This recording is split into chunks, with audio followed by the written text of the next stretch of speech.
বিসমিল্লাহির রহমানির রহিম। এই আমাদের কোন নেত্রী আছে? এই বাংলাদেশের সবচেয়ে জনপ্রিয় কোন নেত্রী আছে? এই রাজশাহী বিভাগের সবচেয়ে জনপ্রিয় কোন নেত্রী আছে? কোন নেত্রী? আমার বলো হয় নাই তো আরো জোরে খালেদা জিয়া, খালেদা মুক্তি মুক্তি মুক্তি চাই, খালেদা জিয়ার মুক্তি চাই। আপোষটা সংগ্রাম, দাঁড়াইয়া রাজপথ, ক্ষমতা না জনতা। বিসমিল্লাহির রহমানির রহিম। আজকে রাজশাহী বিভাগের বিভিন্ন জেলা উপজেলা ভাইরা, আমি আপনাদের অনুরোধ জানাই আপনারা দয়া করে বসে পড়বেন যাতে করে আমরা সুশৃঙ্খলভাবে আমাদের অনুষ্ঠানটি সম্পন্ন করতে পারি।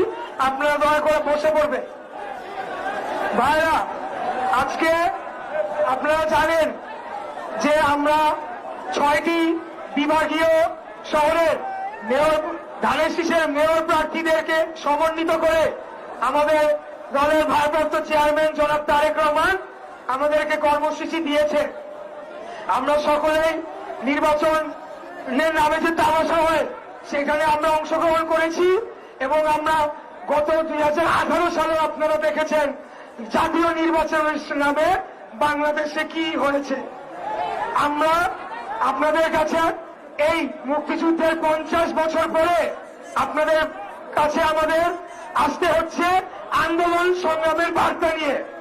এই সুবর্ণ জয়ন্তীর বছরে আজকে আমাদের বাংলাদেশের স্বাধীনতা উদযাপন করার একটা আনন্দ ঘন আবেগ ঘন মুহূর্ত তৈরি হওয়ার কথা ছিল এই বাংলাদেশে, কিন্তু তার পরিবর্তে আমরা গুম, খুন, হত্যা, ধর্ষণ, দুর্নীতি, লুটপাট, মানুষের মৌলিক অধিকার হরণ, মানুষের কথা বলার অধিকার হরণ, মানুষের ভোট অধিকার হরণ, এগুলোর বিরুদ্ধে আন্দোলন সংগ্রামের বার্তা নিয়ে আপনাদের সামনে এসেছি। আপনারা জানেন কয়েকদিন আগে আমাদের একজন সাংবাদিক ভাই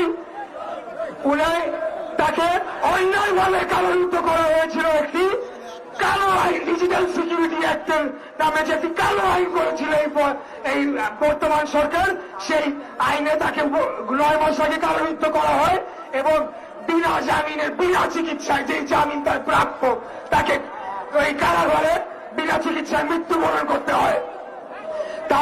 তার কিছুদিন আগে আপনারা দেখেছেন এই স্বাধীনতার 50 বছরে আমাদের এক বীর মুক্তিযোদ্ধা, আমাদের বাংলাদেশের স্বাধীনতার ঘোষক, বাংলাদেশি জাতীয়তাবাদী দলের প্রতিষ্ঠাতা সভাপতি, বীর মুক্তিযোদ্ধা শহীদ রাষ্ট্রপতি জিয়াউর রহমানের খেতাব নিয়ে নেওয়ার নামে যে একটি নির্লজ্জ তামাশার সরকার করেছে, এটি শুধুমাত্র বাংলাদেশের জনগণের দৃষ্টি ফেরানোর জন্য।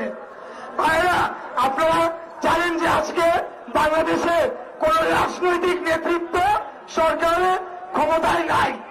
আপনারা কিছুদিন আগে আল জাজিরায় দেখেছেন, সেখানে একদম পুঙ্খানুপুঙ্খভাবে তথ্য প্রমাণ সহ সেখানে দেওয়া হয়েছে যে আজকে কারা এই রাষ্ট্র ক্ষমতায় আছে, আইন শৃঙ্খলা রক্ষাকারী বাহিনী কারা পরিচালনা করছে, আমাদের সামরিক বাহিনীর ঊর্ধ্বতন কর্মকর্তা কারা রয়েছেন।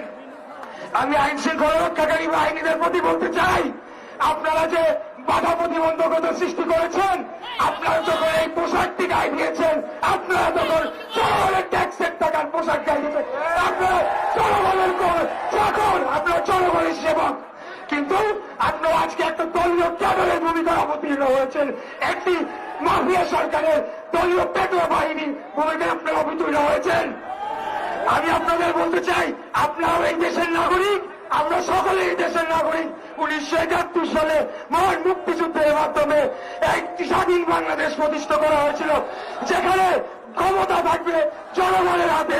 জনগণ ভোটাধিকার প্রয়োগের মাধ্যমে তাদের জনপ্রতিনিধি নির্বাচিত করবে এবং সেই সরকার এবং সকল জনপ্রতিনিধি তাদের জবাবদিহিতে থাকবে জনগণের কাছে, তাদের দায়বদ্ধ থাকবে জনগণের কাছে। আজকে যেহেতু একটি ভোটের সরকার নির্বাচিত নয়, একটি দালাল সরকার, পার্শ্ববর্তী, আপনি জানেন একটা পার্শ্ববর্তী জাতির দেশে সরাসরি সহযোগিতায় এবং এই পেটোয়া বাহিনীর হস্তক্ষেপে এবং সমর্থনে একটি দালাল সরকার বসে আছে। আমরা এই স্বাধীনতার 50 বছর পরে এসে এই বাংলাদেশ চাই নাই। আমরা সকলে বিশেষ করে নতুন প্রজন্ম যারা রয়েছি গত 13 বছরে 2.5 কোটি নতুন ভোটাররা যুক্ত হয়েছেন, যারা আজ পর্যন্ত ভোট কাকে বলে সেটা জানে না, ভোটটা তারা দিতে পারে নাই। ভাইরা, আমি আপনাদেরকে বলতে চাই, কয়েকদিন আগে আমাদের প্রেস ক্লাবের সামনে আমাদের মহান স্বাধীনতার ঘোষক শহীদ রাষ্ট্রপতি জিয়াউর রহমানের খেতাব বাতিলের প্রতিবাদে আমরা প্রতিবাদ সমাবেশ করছিলাম। সেখানে আমাদের শান্তিপূর্ণ সমাবেশে ন্যাক্কারজনকভাবে পুলিশ লাঠিচার্জ করে এবং আমার সামনে আমার এক সহযোদ্ধাকে লাঠির বাড়ি দিয়ে তার মাথা ফাটিয়ে দেয়। আমি বলে দিতে চাই, আর আমরা এসব মানব না। আমাদের সহযোদ্ধাদেরকে আঘাত করা হলে এরপরে পাল্টা আঘাত আনা হবে। আমাদের সংবিধানে আমাদের নিজেদেরকে আত্মরক্ষার সাংবিধানিক অধিকার দেওয়া আছে। আমাদের উপর যদি আঘাত আসে আমরা সেটা প্রতিরোধ করব, প্রয়োজনে পাল্টা আঘাত আনা হবে। এই দেশটা কারণ বাবার সম্পত্তি না, কারণ জমিদারি না, কোন দলের সম্পত্তি না। এই দেশটা আমাদের সকলের সবার, এই দেশের মালিকানা জনগণের। আমি আপনাদের বলতে চাই, আজকে আমরা যে আন্দোলনের বার্তা নিয়ে রাজশাহী শহরে এসেছি, এরপরে আমাদের ঢাকায় সমাবেশ আছে, এরপরে চিটাগাঁয়ে আছে, এরপরে জেলা উপজেলা সমস্ত জায়গায় আমরা আমাদের আন্দোলনের বার্তা ছড়িয়ে দিব এবং ইনশাআল্লাহ জনগণকে সাথে নিয়ে আমরা এই আন্দোলন সফল করব এবং একটি তত্ত্বাবধায়ক সরকার পুনর্বহালের দাবি আমরা জানাই এবং সেটি আমরা আদায় করে ছাড়ব। আমরা পঞ্চদশ সংশোধনী বাতিল চাই, যেখানে অন্যায়ভাবে তত্ত্বাবধায়ক সরকারের ব্যবস্থা বাতিল করা হয়েছিল। আমি আপনাদেরকে আশ্বস্ত করতে চাই, আমাদের নেতাকর্মী ভাই বন্ধু সবাই যারা রয়েছেন, সাংবাদিক ভাইরা, আমরা আপনাদের পাশে আছি, আপনারা কোনো ভয় পাবেন না। আপনারা এগিয়ে যান, ইনশাল্লাহ আমাদের আন্দোলন সফল হবে, এই আশা ব্যক্ত করে আমি আপনাদেরকে ধন্যবাদ জানিয়ে আমার বক্তব্য শেষ করছি। বাংলাদেশ জিন্দাবাদ, বাংলাদেশ জাতীয়তাবাদী দল জিন্দাবাদ, শহীদ রাষ্ট্রপতি জিয়া রহমান অমর হক, দেশনেত্রী বেগম খালেদা জিয়া জিন্দাবাদ এবং আমাদের আগামী প্রধানমন্ত্রী আমাদের নেতা জনাব তারেক রহমান জিন্দাবাদ, জিন্দাবাদ, জিন্দাবাদ।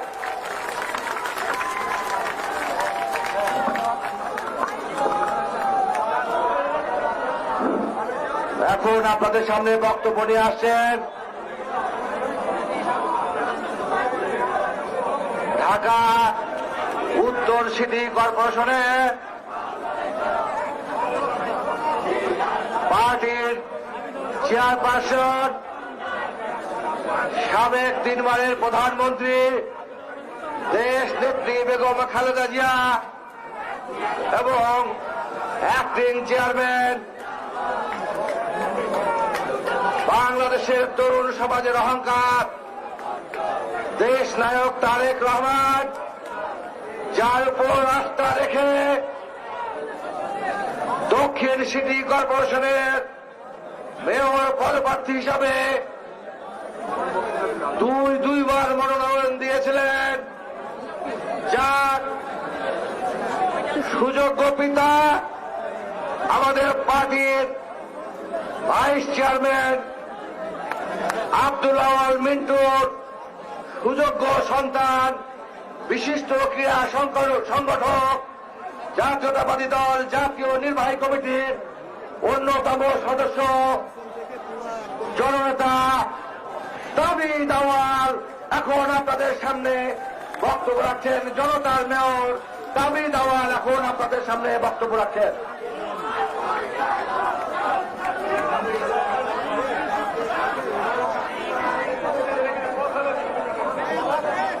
বিসমিল্লাহির রহমানির রহিম।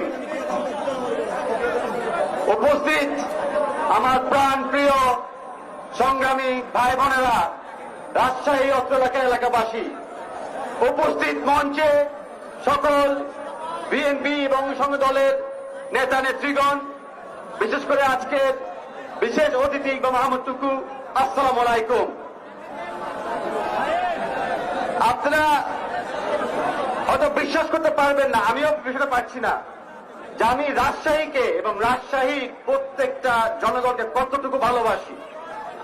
আজকে যখন আমি ঢাকা থেকে রাজশাহীর উদ্দেশ্যে আসতেছিলাম, তখন নাটোর থেকে রাজশাহীর পথে আমাকে আইন শৃঙ্খলা রক্ষা বাহিনী থামিয়ে দিয়েছে আমার গাড়ির বহর। কেন? আমাকে বলা হয়েছে যে আমি আর প্রবেশ করতে পারবো না। কেন? অনুমোদন নাই। আমি জিজ্ঞেস করলাম অনুমতিটা কে দিবে? আমাকে বলা হয়েছে উপরের থেকে অনুমোদন লাগবে। তাই বললাম, স্যার, সবচেয়ে বড় তো হলো আমাদের জনগণ, সবচেয়ে বড় তো হলো আমাদের রাজশাহী জনগণ। তো রাজশাহী জনগণ আমার চাচ্ছে, কে আমাকে আজকে টাকাবে আপনাদের কাছে আসাচ্ছে? এর চেয়ে বেশি আমাকে কথা বলতে হয় নাই। যাদের বুদ্ধি আছে, আমার আইন সুরক্ষা বাহিনীরা, ওদের মনের কথা আমি আপনাদেরকে শেয়ার করছি। হয়তো মাঝে মধ্যে উপরের আদেশে ওনারা কিছু অপ্রিয় কাজ করতে হয়, কিন্তু যখন ওদের চোখে আমি দেখি, মাঝে মধ্যে আমাকে কানে কানে বলে, আসলে ভাই আমরা তো আপনাদের পক্ষে, কারণ চাকরি ধরে এগুলো করতে হয়, আমরা তো মানি এটা অন্যায় হচ্ছে। এর চেয়ে আমার কিছু বলার নাই। এখন আজকে দিনে আমি কথা বলি।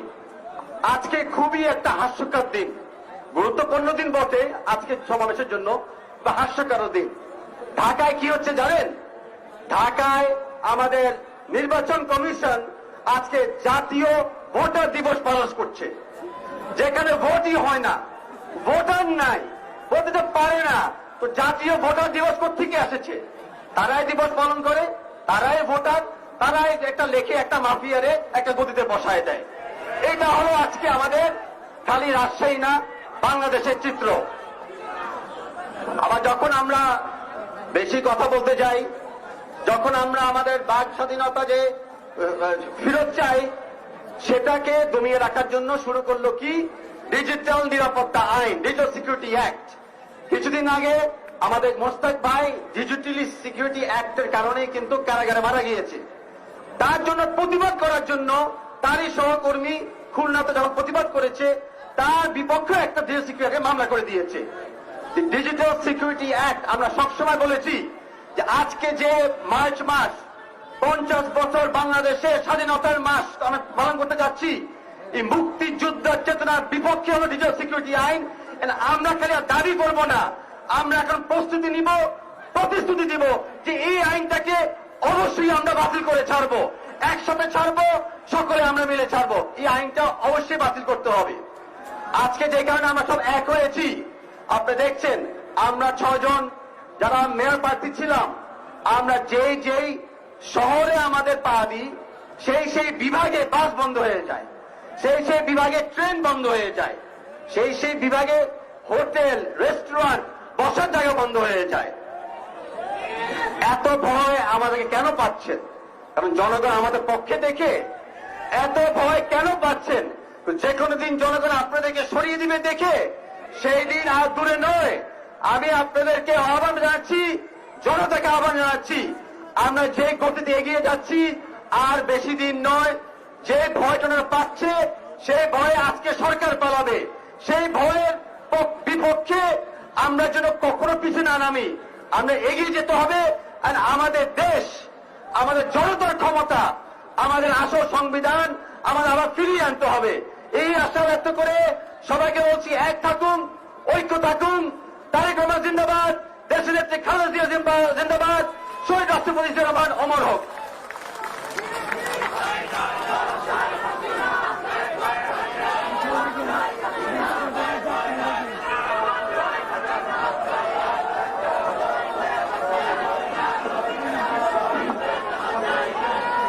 সংগ্রামী জনতা, এখন আপনাদের সামনে থামো,